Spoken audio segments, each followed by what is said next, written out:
ایسا ہے حافظ غلام مصطفیٰ صاحب کہ آپ کو میری بات سمجھنے میں جو ہے نا غلط فہمی ہوئی ہے. کوئی بات نہیں. کبھی کبھی آدمی کو قرآن سمجھنے میں بھی غلط فہمی ہوتی ہے اور حدیث سمجھنے میں بھی غلط فہمی ہوتی ہے. اگر غلط فہمی نہ ہوتی تو مسلمانوں میں اتنے فرقے کیوں بنتے؟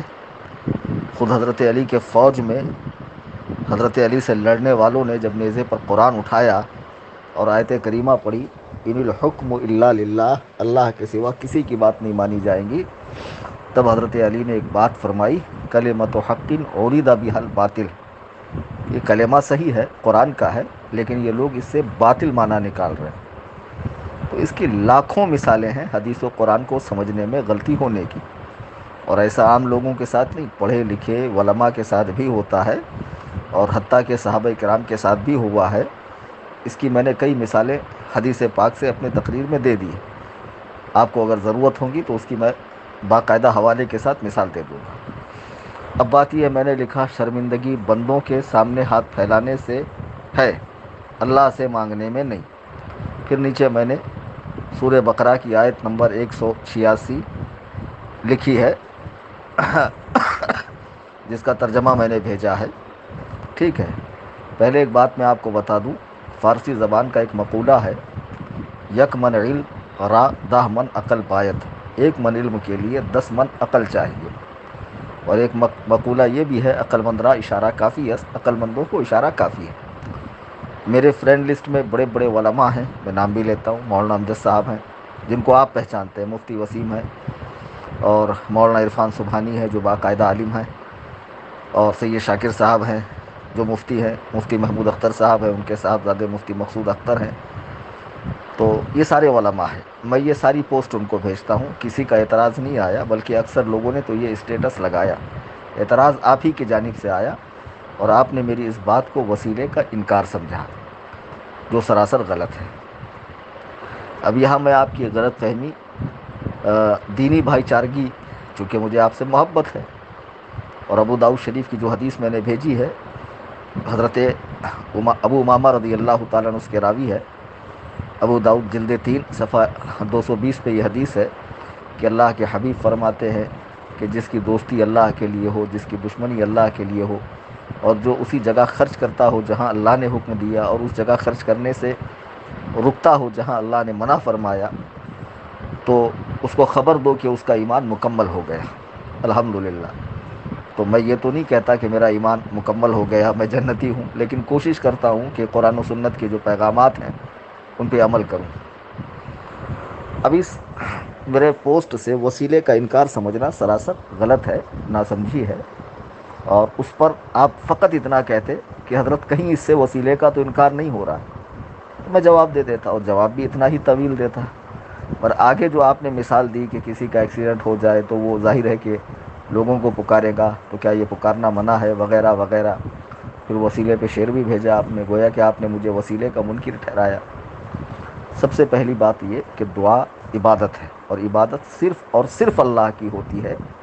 آپ دنیا کے کسی چھوٹے سے مکتب سے لے کے کسی بڑے دارالافتاء میں بیٹھنے والے تک، کسی محلے کی مسجد کے امام سے لے کے امام بیت المقدس تک اگر پوچھیں گے تو سب یہی کہیں گے کہ دعا عبادت ہے، اور دعا صرف اللہ سے کی جاتی ہے.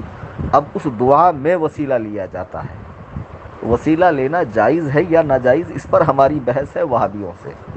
وہابی وسیلے کو حرام کہتے ہیں، حتیٰ کہ وہ نبی کریم صلی اللہ علیہ وسلم کے وسیلے کو بھی حرام کہتے ہیں.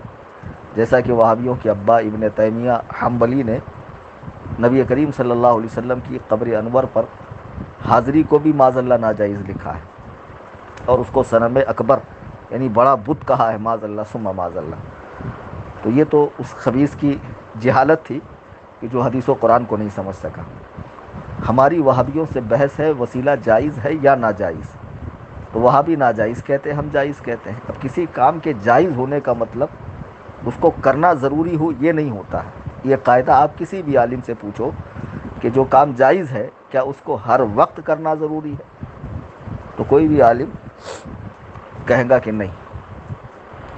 وجہ اس کی یہ حافظ صاحب، مثلا ایک چھوٹی سی دنیاوی مثال دے دوں، کیونکہ آپ عقلی مثالیں زیادہ سمجھتے ہیں. کہ جیسے آج کل جو آتے ہیں وہ پزا برگر، پتہ نہیں، میں تو کھاتا نہیں وہ سب، وہ کھانا جائز ہے، ٹھیک ہے، جب تک اس میں کسی حرام چیز کا شامل ہونا معلوم نہ ہو۔ جب وہ کھانا جائز ہے تو کیا ہر وقت تینوں ٹائم اسی کو کھایا جائے گا؟ نہ کھانے والا گنہگار ہوگا۔ وہ تفریح طبع کے لیے، کبھی کبھی موڈ فریش کرنے کے لیے، ذائقہ بدلنے کے لیے کھایا جاتا ہے۔ وسیلہ جائز ہے، لیکن یہ کسی کتاب میں نہیں ہے کہ ہر دعا میں وسیلہ ہی لینا چاہیے ورنہ دعا قبول نہیں ہوگی۔ دعا ضروری ہے، دعا بغیر وسیلے کے بھی جائز ہے، وسیلے کے ساتھ بھی جائز ہے، اور وسیلہ جو بزرگان دین حیات میں ہے، دنیا میں موجود ہے، ان کا بھی، اور جو وفات یافتہ ہیں، پردہ فرما چکے ہیں، ان کا بھی۔ اس پر تو ہم وہابیوں کو دلیل دیتے ہیں کہ نبی رحمت صلی اللہ علیہ وسلم کی قبر انور پہ صحابہ کرام آئے، معروضہ پیش کیا، آیت کریمہ پڑھی، وَلَوْ أَنَّهُمْ إِذ ظَلَمُوا أَنفُسَهُمْ، یہ آیت کریمہ آپ کو یاد ہی ہوگی، ہے نا؟ تو وسیلے کے ہم منکر نہیں ہیں۔ اب یہاں جو بات میں نے لکھی ہے، اوپر جو میں نے بات لکھی ہے، یہ ایک حدیث کا مفہوم ہے، سمجھے؟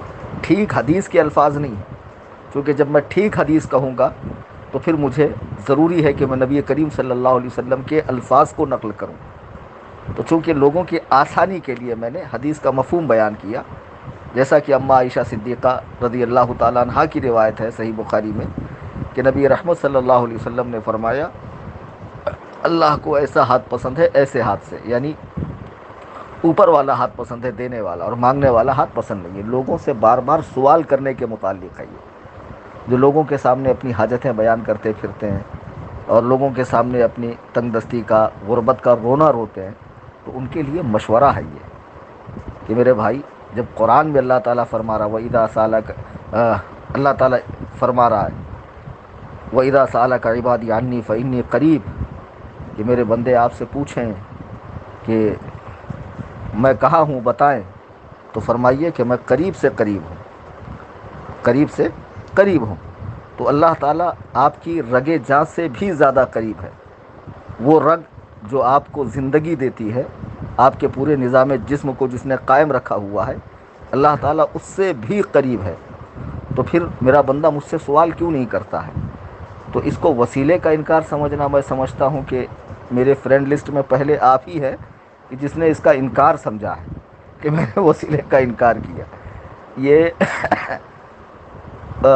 آخرت کی بہتری یا رزق کی توسع یا درازی عمر بالخیر یا دفع آفات و بلیات کے تعلق سے نہیں ہے، بلکہ یہ بات لوگوں سے جو اپنی حاجتیں بیان کرتے ہیں اور کچھ نہیں کرتے، ہاتھ پہ ہاتھ دھرے بیٹھے رہتے ہیں اور بالکل کوشش نہیں کرتے، تو یہ ان کے لیے ہے، یعنی اس طرح کے تمام لوگوں کے لیے، ٹھیک ہے۔ اب جو آیت کریمہ میں نے پڑھی ہے، وَإِذَا سَأَلَكَ عِبَادِي عَنِّي فَإِنِّي قَرِيبٌ أُجِيبُ دَعْوَةَ الدَّاعِ إِذَا دَعَانِ، اور اے محبوب جب تم سے میرے بندے سوال پوچھیں، تو اس میں اے محبوب صیغہ امر کا ہے، یعنی اللہ تعالیٰ محبوب سے فرما رہا ہے، حضور سے، کہ تم سے میرے بندے پوچھیں تو میں نزدیک ہوں، دعا قبول کرتا ہوں۔ اجیب دعوت الداعی اذا دعان فلیستجیبوا لی ولیؤمنوا بہ ولیؤمنوا بی لعلہم یرشدون، جب پکارنے والے مجھے پکارتے ہیں انہیں چاہیے کہ میرا حکم مانے، مجھ پر ایمان لائیں کہ کہیں راہ پائیں۔ اب کیا معاذ اللہ قرآن کریم کا یہ ارشاد نقل کر کے میں آپ کے نزدیک اہل سنت و جماعت سے خارج ہو گیا، وہابی ہو گیا؟ میرا منہج وہابیت ہے، میری فکر وہابیت ہے، میری تعلیم وہابیت ہے؟ ایسا کچھ بھی نہیں ہے۔ آپ اپنا ذہن صاف کریں، اولیاء اللہ کا وسیلہ جائز ہے، لے سکتے ہیں۔ جب بھی کوئی ایسی دعا جو ہماری بار بار کرنے سے قبول نہیں ہو رہی، اس کی ایک مثال دے دوں۔ محمود غزنوی نے ہندوستان پہ غالباً 17 بار حملہ کیا، آپ نے بھی سنا ہوگا، ہر بار اسے شکست ہوئی۔ تو پھر اس نے کیا کیا کہ ایک بزرگ رحمۃ اللہ علیہ کا خرقہ سامنے رکھ کر اللہ تعالیٰ سے دعا کی، خرقہ یعنی ان کا پہنا ہوا جبہ، دعا کی، اللہ تعالیٰ نے اسے فتح دی۔ تو وسیلہ تو ثابت ہے۔ حضرت خالد بن ولید ایک جنگ کے اندر اپنی ٹوپی تلاش رہے تھے، صحابہ نے کہا دیکھو جنگ زوروں پر ہے، ہاتھ کٹ رہے ہیں، پیر کٹ رہے ہیں، جانے جا رہی ہے اور یہ ٹوپی تلاش رہے ہیں۔ تو کہا تمہیں نہیں معلوم اس ٹوپی کے اندر رسول کریم صلی اللہ علیہ وسلم کے موئے مبارک تھے۔